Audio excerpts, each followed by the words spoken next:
Hello friends and welcome to your channel study with Nidhi. आज हम discuss करने वाले हैं या मैं आपके लिए लेकर आई हूँ थर्ड पेपर विज्ञान एवं तकनीकी जो न्यू सिलेबस है उसके अकॉर्डिंग यूनिट 6। हम यूनिट 1, 2 एंड 3 ऑलरेडी पहले डिस्कस कर चुके हैं। इससे रिलेटेड नोट्स भी मैं प्रोवाइड कर चुकी हूँ और इस पर वीडियो भी बना चुकी हूँ। आप चाहें तो उन्हें देख सकते हैं। यूनिट 6 की बात कर रहे हैं हम। यूनिट 6 पे संक्रामक रोग एवं उनकी रोकथाम, ये यूनिट 6 का पहला हमारा टॉपिक है। इस तरह से उसमें 5 टॉपिक दिए हैं जिन्हें पूरा नोट्स में कवर किया जा रहा है।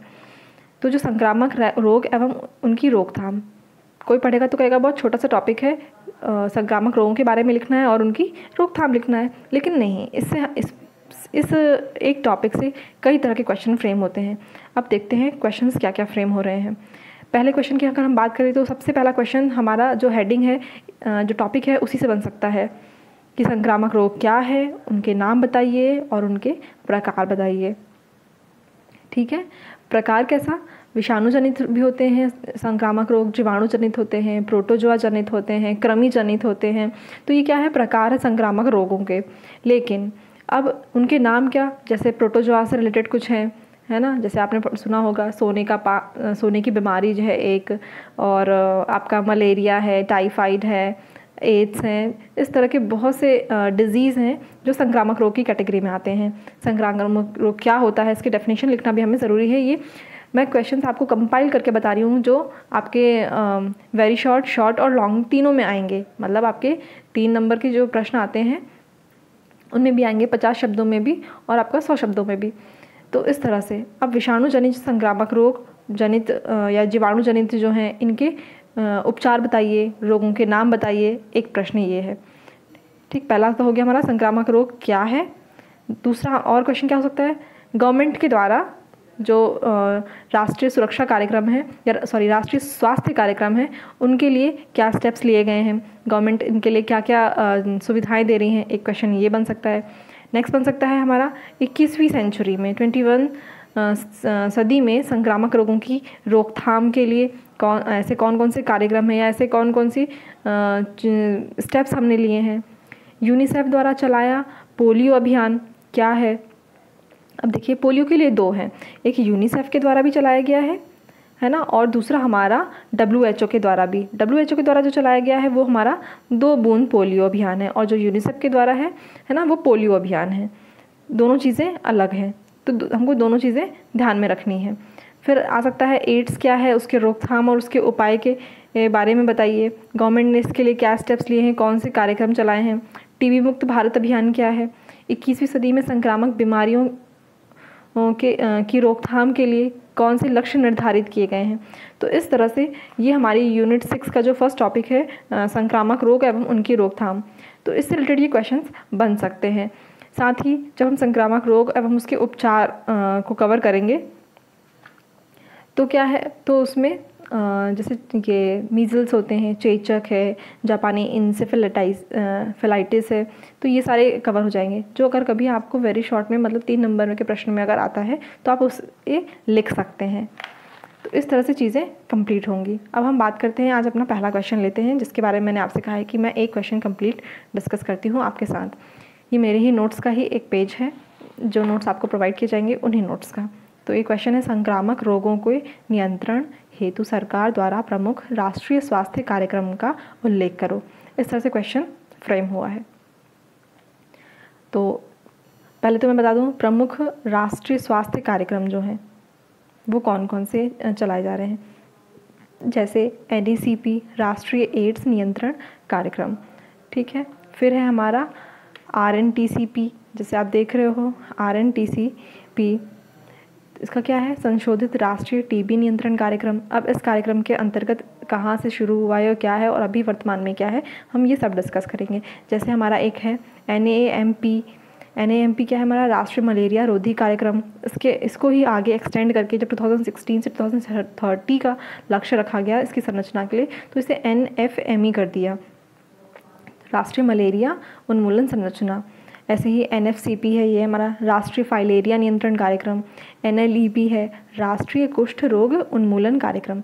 तो पहली बात तो हमको क्या है कि जितने भी ये राष्ट्रीय स्वास्थ्य कार्यक्रम के अंतर्गत संक्रामक रोगों के लिए चलाए गए हैं, इनके फुल फॉर्म हमें याद करने पड़ेंगे। एग्ज़ाम में आ सकता है कि दे दिया अब NACP, अब याद ही नहीं है NACP क्या है, तो उसका फुल फॉर्म याद होना ज़रूरी है। पहला तो अगर 3 मार्कर में अगर आ गया NACP के बारे में, तो अगर हम उसका नाम जानते हैं, फुल फॉर्म्स का जानते हैं, तो 1 नंबर तो हमको उसमें मिलेगा इसका फुल फॉर्म लिखने का।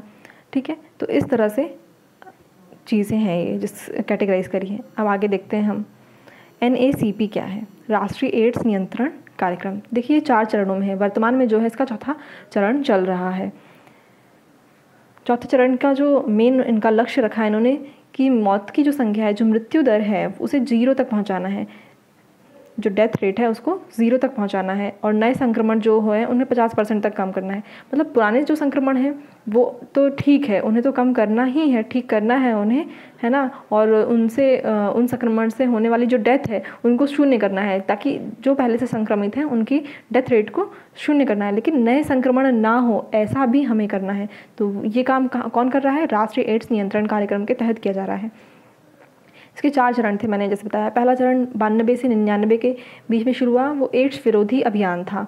दूसरे में क्या है, रोकथाम और नियंत्रण, जागरूक किया गया उसमें 2002 में। थर्ड चरण में 2007 में रेड रिबन एक्सप्रेस चलाई गई, 2009 में भी और 2012 में भी। रेड रिबन एक्सप्रेस क्या थी, जो ट्रेन थी अपनी, इन्हीं ट्रेनों को पूरा अंदर उसको सजाया गया, जागरूकता पोस्टर्स लगाए गए, जागरूकता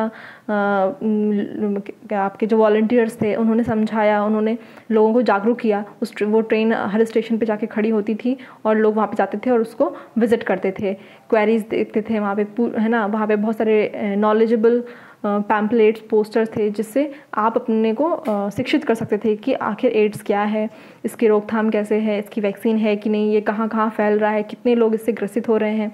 ये सारी चीज़ें थी उस रेड रिबन एक्सप्रेस के तहत जो समझाई गई। फिर सेकंड जो था RNTCP, संशोधित राष्ट्रीय TB नियंत्रण कार्यक्रम। इसके तहत क्या किया गया, 1951 में सबसे पहले TB का जो BCG वैक्सीन अभियान है वो शुरू किया गया। 56 में इसकी क्या है, TB कीमोथेरेपी केंद्र बनाया गया, कहाँ पे, चेन्नई में इसका गठन हुआ।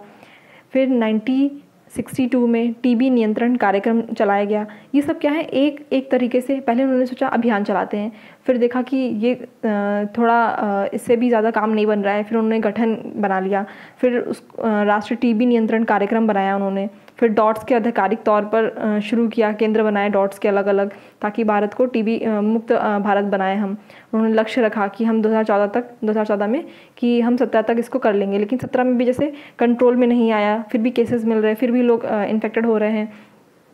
तो क्या किया उन्होंने, संयुक्त TB निगरानी अभियान कर लिया। 6 रोग उन्मूलन वर्ष जिसे घोषित किया गया 2017 से 25 को, कि हम 17 से मतलब ऐसा घोषित कर दिया गया कि 25 तक हम इससे मुक्त होने की कोशिश करेंगे। फिर बात करते हैं NAMP, राष्ट्रीय मलेरिया रोधी कार्यक्रम।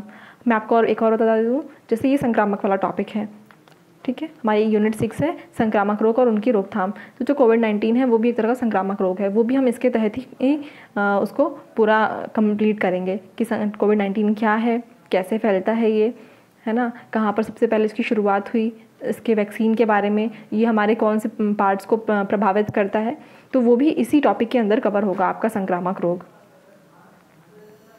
और मैं पहले भी बता चुकी हूँ आपके पहले की वीडियो में भी कि जो हमारा टॉपिक है आप उस पर पहले फोकस कीजिए।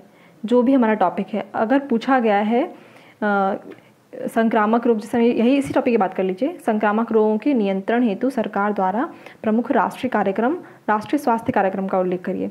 तो हमको क्या है, जो हमारा मेन क्वेश्चन है, हमको अपने क्वेश्चन पर फोकस करना है, ना कि केवल भूमिका बनाने पर। लिखने को बहुत कुछ अनाप शनाप लिख सकते हैं, लेकिन हमारा जो क्वेश्चन पूछा है, हमारा मोटिव है कि पहले हम वही चीज़ लिखें जो हमारे क्वेश्चन की डिमांड है, फिर 1-2 लाइन में भूमिका और लास्ट में 1-2 लाइन में कंक्लूजन की अगर आवश्यकता है तो कंक्लूड कीजिए। क्वेश्चन से भटकना नहीं है। फिर बात करते हैं हम राष्ट्रीय मलेरिया रोधी कार्यक्रम NAMP की। 1953 में NACP स्टार्ट किया गया मलेरिया के लिए, पहले राष्ट्रीय मलेरिया नियंत्रण कार्यक्रम। 58 में DDT के छिड़काव वगैरह किया गया, तो उस पर ही केंद्रित किया गया एक और हमारा कार्यक्रम जो मलेरिया रोधी कार्यक्रम से ही संबंधित था। 1997 में NMEP राष्ट्रीय मलेरिया उन्मूलन कार्यक्रम किया कि इसे ख़त्म करना है। फिर राष्ट्रीय मलेरिया रोधी कार्यक्रम किया 2002 में, क्यों ये वापस से आ गया इसलिए। फिर राष्ट्रीय वेक्टर जनित रोग, मतलब एक कुछ रोग ऐसे हैं जिन्हें वेक्टर जनित रोगों के अंतर्गत रखा गया है संक्रामक लेकिन वेक्टर जनित रोगों के लिए, तो नियंत्रण कार्यक्रम के तहत बहुत सारा ऐसा मिला। साथ में आशा जो कार्यकर्ता हैं उनको भी साथ में मिला लिया, ताकि वो घर घर जाकर मलेरिया के उपचार करें, उनको बताएं कि आप कैसे कैसे इससे बच सकते हैं। इसके बाद भी थोड़ा काम नहीं बना, तो फिर मलेरिया नियंत्रण के लिए सामरिक योजना बनाई गई, NFME बनाई गई, जिसमें राष्ट्रीय मलेरिया उन्मूलन संरचना, जिसमें लक्ष्य रखा गया कि 2016 से 2030 तक हम मलेरिया जो है उसे ख़त्म करने की कोशिश करेंगे। फिर राष्ट्रीय फाइलेरिया नियंत्रण कार्यक्रम NFCP, ये भी वेक्टर जनित रोग नियंत्रण कार्यक्रम के तहत ही है, मलेरिया भी और हमारा फाइलेरिया भी। इसका उद्देश्य क्या था? गैर सर्वेक्षण वाले क्षेत्रों में समस्या को कम करना, जहाँ पे हम सर्वे करने नहीं जा सकते हैं दूर दराज के क्षेत्रों में, तो वहाँ पर इस समस्या को कम करना। 55 में इस कार्यक्रम का आरंभ हुआ था और 2020 तक हमारा लक्ष्य है कि हम भारत देश को फाइलेरिया मुक्त बनाएंगे। कुष्ठ रोग उन्मूलन कार्यक्रम NLEP 1955 में, ठीक है, DDS पर आधारित इलाज के साथ आरंभ किया और 12वीं पंचवर्षीय योजना में कुष्ठ रोग मुक्त भारत बनाने का हमने लक्ष्य रखा। तो इस तरह से हमने ये क्वेश्चन में देखा। जब हमारा क्वेश्चन था संक्रामक रोगों के नियंत्रण हेतु सरकार द्वारा प्रमुख राष्ट्रीय स्वास्थ्य कार्यक्रम का उल्लेख करना, तो ये स्वास्थ्य कार्यक्रम है, हमने इनका उल्लेख किया। अगर ये क्वेश्चन कम शब्दों में आता है तो हम इसमें से सभी के जैसे ऊपर नाम लिखे हैं इनके फुल फॉर्म लिख देंगे और सिर्फ एक दो जो मेन है हम उनका वर्णन कर देंगे। तो होपफुली फ्रेंड्स आपको वीडियो अच्छा लगा है और आपको आंसर राइटिंग का जो फॉर्मेट है वो भी समझ में आ गया है। ऐसे ही बहुत से वीडियोस के लिए और कई सारे क्वेश्चंस की आंसर राइटिंग के लिए चैनल को लाइक कीजिए, शेयर कीजिए और सब्सक्राइब कीजिए। जो भी व्यूवर्स मेरा वीडियो पहली बार देख रहे हैं वो चैनल को सब्सक्राइब कर लीजिए, ताकि आपको जो भी और वीडियोस मैं डालूँ आपको उसका नोटिफिकेशन पहले ही मिल जाए और आप उसको टाइमली देख लें। Thank you friends.